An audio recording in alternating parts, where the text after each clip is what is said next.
අයිබෝවන් සුබ දවසක්. සෑම මිනිස් ජීවිතයක්ම සාර්ථකත්වය කියන වචනය පස්සේ දුවනවා. ඒත් එකම සාර්ථකත්වය කියන වචනට ආස කරනවා, ආදරය කරනවා.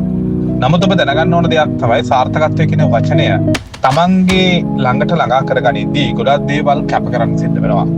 ඒ අතරින් අතිශය වැදගත්, අතිශය ළඟ කාරණා තුනක් තමයි මුදල, ඒත් එකම කාලය, ඒත් එකම දැනුම කියන එක.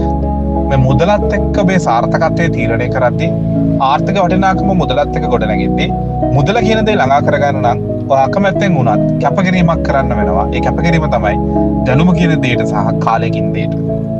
ඒ වගේම මතක තියාගන්න ඕන ඔබට පුද්ගලයෙක් විදියට ඔබට දැනුම නම් අවශ්‍ය.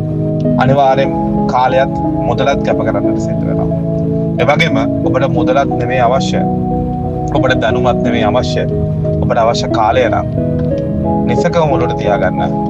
ඔබගේ මුදලත් ඔබගේ දැනුමත් කැප කළ තැන ඔබට කාලය ළඟා කරගන්න පුළුවන්. මේ තුන සහ සම්බන්ධයි. සහ තුනෙන් එකක් ළඟා කරගන්න නම් තුනෙන් දෙකක් කැප කරන්නටම සිද්ධ වෙනවා.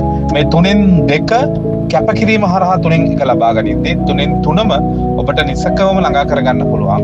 ඔබ බුද්ධිමත්, ඔබ සාර්ථක, ඔබ කළමනාකරණය කරන ලද පුද්ගලයෙක් බවට පත් වෙනවා. හිතන්න ඔබ ඔබේ ජීවිතය ගැන ධනාත්මකව. ජය වේවා.